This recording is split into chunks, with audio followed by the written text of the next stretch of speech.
doctor.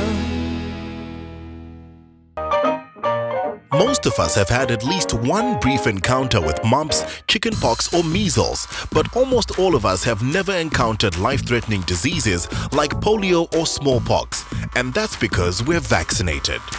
We all want our children to grow up very healthy, want them to live longer than us.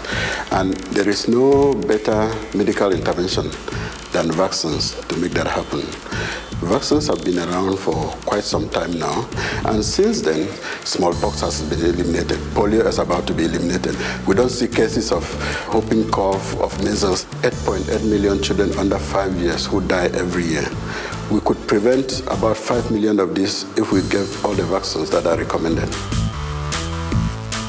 But when we talk about vaccination, it's actually the act of giving the vaccine, and immunization will be the protection you get from having the vaccine. So that's why for some vaccines, you need to take 2-3 shots to be completely immunized. Immunized means you are protected. The commonly used vaccines have proven efficacy and are considered safe. However, they're only effective if you use them. The first vaccine is done in hospital at birth, that's for TB, and then there's a bit of a gap until 6 weeks, and then 6 weeks to 4 months there are quite a few shots, and then there's another gap, and then we get our measles and chickenpox vaccines coming. So quite a lot of vaccines in the beginning. We can give them vaccines early because they're more susceptible in their first year of life. Also, when they're born, they're subject to so many bacteria that actually their immune systems are quite strong already, and we give them just enough of the vaccine to cover them but not to make them ill. There are quite minimal side effects. Usually when we give an injection, there's a local side effect of the area, so there's a bit of a red lump sometimes, and then within the 24 hours they might get niggly, a bit of a temperature, but nothing major, nothing compared to the actual disease itself.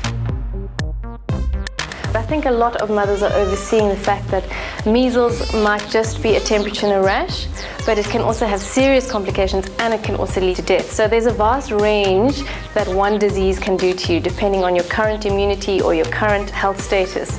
So it's a very emotional decision, and a lot of mothers, because we're not seeing the diseases either, feel that they don't need to do it. But the diseases are out there and we do need to vaccinate to keep them away. Many mothers fear that vaccination will result in autism. The rogue scientists who believe this have yet to validate their claims. I feel very comfortable vaccinating my children. I actively choose to vaccinate them. I work at a children's hospital and I've seen the complications of the diseases that we vaccinate against, and they're devastating. The consequences are lifelong and becoming more common. I think partly because people choose not to vaccinate in some cases and rely on herd immunity. So yeah, I feel that this is the best thing for my children, best thing I can do for them.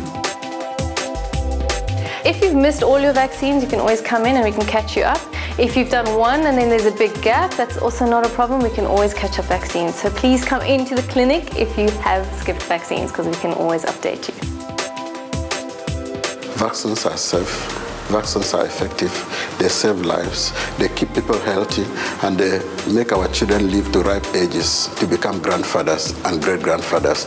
Give vaccines. Our immune systems are challenged every day, and there are huge benefits to having immunity at an early age.